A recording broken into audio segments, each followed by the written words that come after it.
Short-term dynamic psychotherapy is a revamped form of traditional psychoanalysis. Habib Davinlou sought to condense therapy to 15 to 25 sessions. Davinlou believed that neurosis in part stems from repression of unpleasant feelings. He changed the therapist's role from passive to active confrontational. In doing so, assisting clients in releasing repressed, unpleasant feelings in order to change unwanted behavior. The goals outlined in previous individual meetings with Bill and Rhonda are to improve communication, clearly define their roles and expectations, increase sensitivity to each other, accept each other's limitations, reduce anxiety over marital distress, and improve mechanisms for resolving conflict. As demonstrated in the following video, the confrontational role of the therapist does not allow the client to avoid or wallow in ambiguity. In this initial couple session, transference has not yet emerged. Both clients were confronted with their ambiguity in their individual sessions and forced to choose whether or not they wanted to restore their marriage. Each of them committed to creating a healthier marriage, and Bill's attitudes began to shift from that moment. Okay, so I'm going to recap. Rhonda was expressing that she misses you, that something's changed, that you had a very happy marriage, and then she thinks she's pinpointing it to when she went back to school. That you started spending a little bit more time away and taking up outside activities, and she and the kids are suffering from that, but also you are more or less pinpointing. I heard some aggravation about her being in school. I heard you saying, I support her, she can do whatever she wants, why can't I do what I want, why is there tension, why can't I have what I want to do too? So I've heard you both want to work on your marriage, bring it back together, bring closeness. Rhonda expressed there's a lack of intimacy because there's no conversation. So I really appreciate that you guys made the time to come in and sit and talk about it, and that you're open to it. We both want to save our marriage. We're both here. You're both here. We're That's both right. Here. So, Rhonda, you're very quiet. It's hard for me because I feel like anything I might have to say is just going to stop the conversation if y'all were having a good conversation. Because anytime we try to have a conversation, nothing happens. Okay. So, well, I'm here to facilitate your conversation. I hear when he says that he wants to do what he wants to do, but, that's not being a husband. That's not being a father. Yes, I do go back to school, but I work hard to make sure I try and take classes during the day as much as I can when the kids are in school and he's at work, so I don't take away from that. There are some evenings where I can't get away from the class. I have to take an evening class, or I have to go work on a project that involves other people. But I try to do that, and I try to make sure I have the balance, which maybe I'm not always great at. It's been a while since I've been at school. Perhaps I don't balance the best. Okay.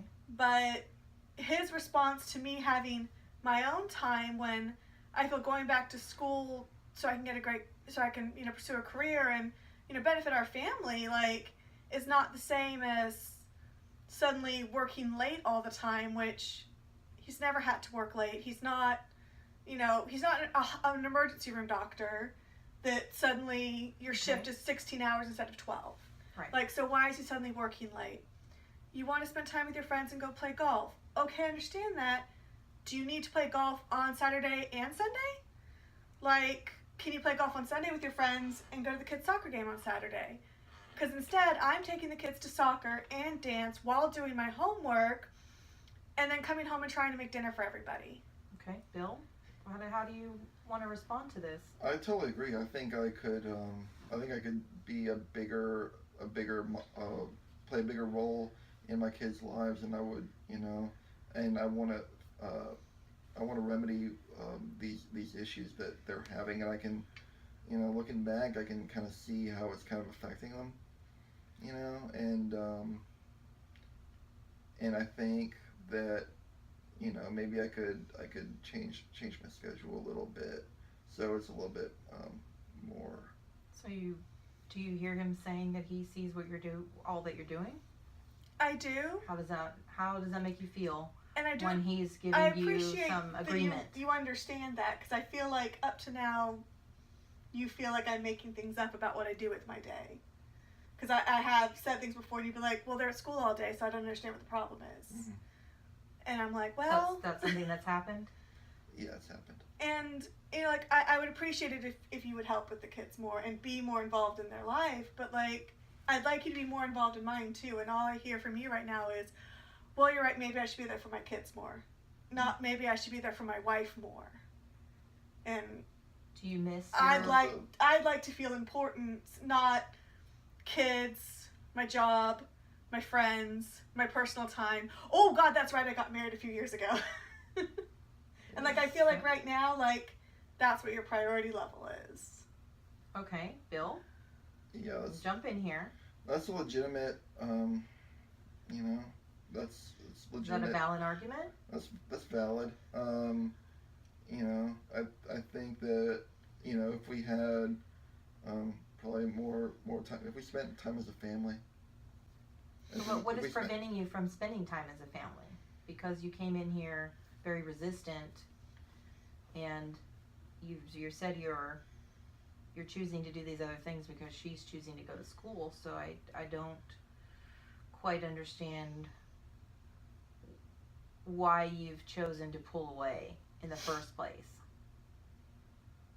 We don't want you to leave the session here and you both go resume back to the way that you were before. I think I was upset with the fact that you know, that she got to go to school and pursue her own interests and do things for herself, and why did that make you upset?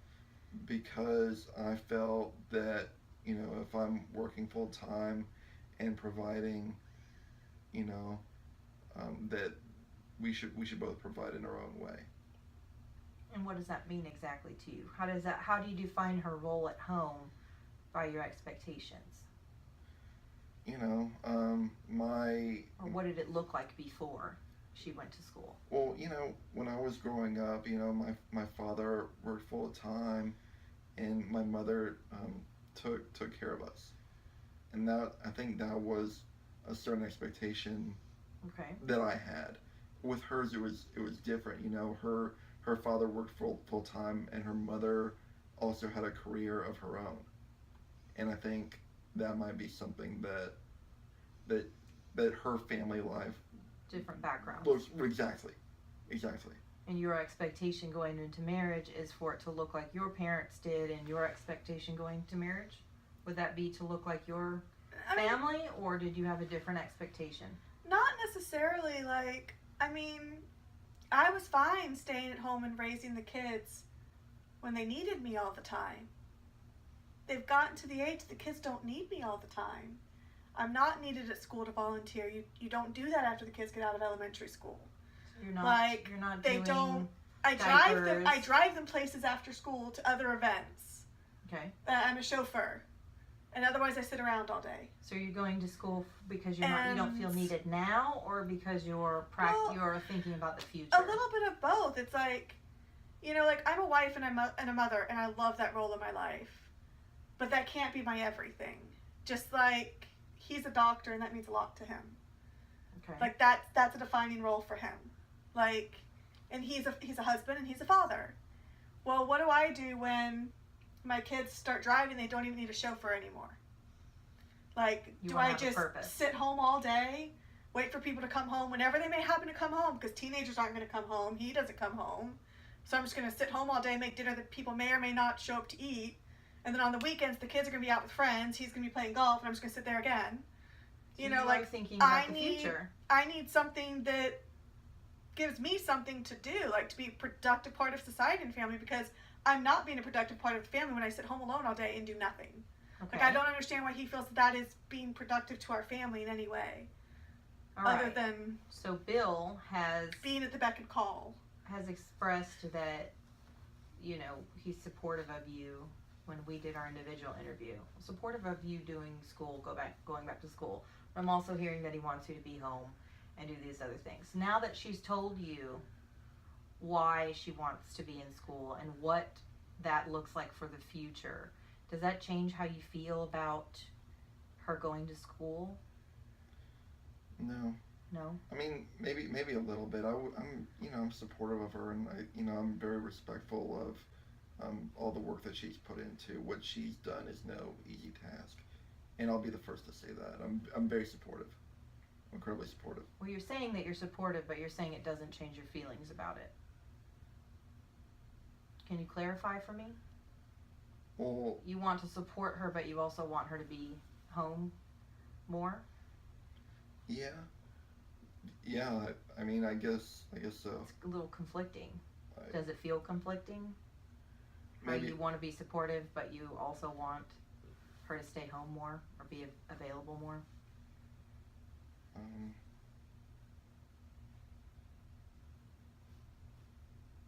just a second. It's okay. Take your time. You can think about it.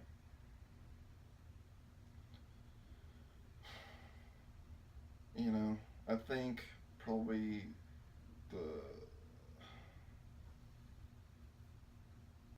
Is there anything that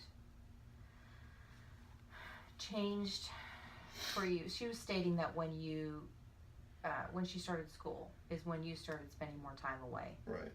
Why don't we focus on that for a minute?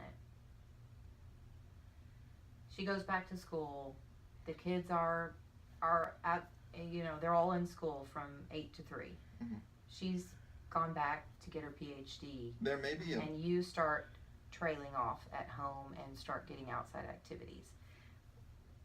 Did you told me it was because you wanted to have your own time. She was doing what she wanted and you wanted to do what you wanted to do. Mm-hmm. Was there anything else that you were feeling about that choice that she made? Maybe I was a little bit resentful. A little resentful. Maybe a little bit resentful. Okay. And did it make you feel angry? Were you jealous of the time she spent away? What was it that you were feeling that caused that resentment? Probably the fact that she wanted a career, and maybe I would be spending less time with her, and that I was a little bit concerned about that. You're concerned that you were spending less time with her. I would be spending less time with her. So you took that future spending less time and made that spending less time immediate. Sure. Looked like she was boarding that plane to take off. How do you feel about that, Rhonda? That's a big revelation. I feel like, it's not like I went off and applied for school and got accepted and paid for school all by myself with no input. Like, I don't work. Like, he pays the tuition bill with his income. Like, you feel like you didn't make this choice alone. Yeah, like, I feel like, I thought you were supporting me and you were proud of me, and then now suddenly it's like, oh, wait, never mind. I'm proud, but I'm also maybe inside I'm a little bit hurt as well, and that could be a reason why I might be dissociating a little bit. But if you stayed home, we'd have more time to spend together. That's true. And I don't understand why, even if after the kids are gone, if I start working a full-time job, like, you're at a full-time job all day. Mm-hmm.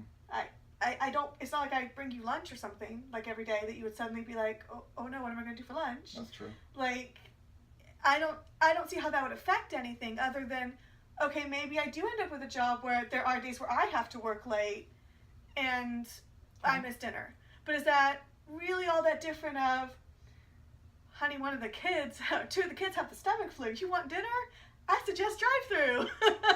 Okay. Like, we're not spending time together at night if both of the kids are sick, and that's a rare occurrence. And I feel like that would be no different than if I get a job and every now and then I have to work late, or I have a work dinner, or something like that. Like, it's no different than every now and then, or he has something to go to for his job, or, like, I have to take the kid to this recital. Like, it's not that we spend every night together now anyways, because we do have responsibilities. Like, so I don't see Right. why me changing out the responsibilities to my child with the responsibilities to a job suddenly means that I'm going to be traveling 28 days out of the month and Well, never speaking to him again. was it? It sounded to me like there was a little hesitation in Bill's voice about when he said boarding the plane, as in becoming so independent. Did you feel like she was gaining an independence that you felt threatened by? Sure, yeah. And can you tell us about that? I mean, I like you know, providing for my family. You like being the sole I like provider. being the sole provider, for sure, absolutely. And so what would that make you feel like if she had a job equivalent to yours and was gone and had the same level of importance at her job, and you were both equal partners Maybe. in income and other responsibilities? Absolutely, probably less important, like a less vital role as a breadwinner, You would Like- feel like- less vital. like my father was. So you need that. I'm hearing that you need to be the sole provider and you need to be of importance to her in that realm. I would love to work with her, and I have a lot of respect for what she does. Okay. But at the same time, it's important to me to take care of my wife and my kids for whatever they need. And I feel like if she was working full time, maybe my role would be downplayed. Okay. You'd feel less important. Sure. That's not your intention. Well, I mean, taking care of my monetary needs aren't everything. Like, if you got hit by a bus tomorrow and could never work as a doctor again and I had to go get a job at the 7-Eleven, I'm not suddenly going to leave you. Like, I do need you to support me. And I do need that. But, like, I need you to support me more than by writing a check. Sure. Like, I need you to support me by understanding that I need to have something in my life that depends on me. And, you know, our family is getting older. It doesn't depend on me the same way. Like, I need to have that. I mean, I can't just, You need to be needed. I need to be, like, needed. I need to feel like I contribute. And do you really envision me as being the type of person that can just go, okay, husband left for work, kids are all grown, you know, I'm going to lay on the couch and watch soap operas all day and maybe eat some ice cream? Because you've already contributed a great deal to your education up to this point. I would be happy doing that. Like, I need to feel like I'm productive to our family. Me laying on the couch all day once the kids are gone, watching soap operas, I wouldn't say that that's contributing to our family in any major way. Like, and I need the support of, I'll support you financially, but I'll also support you, you know, physically. I'll support you mentally. I'll support you emotionally. And I feel like all he's concentrating on is, but I want to be the one that pays the bills. Fine, pay the bills.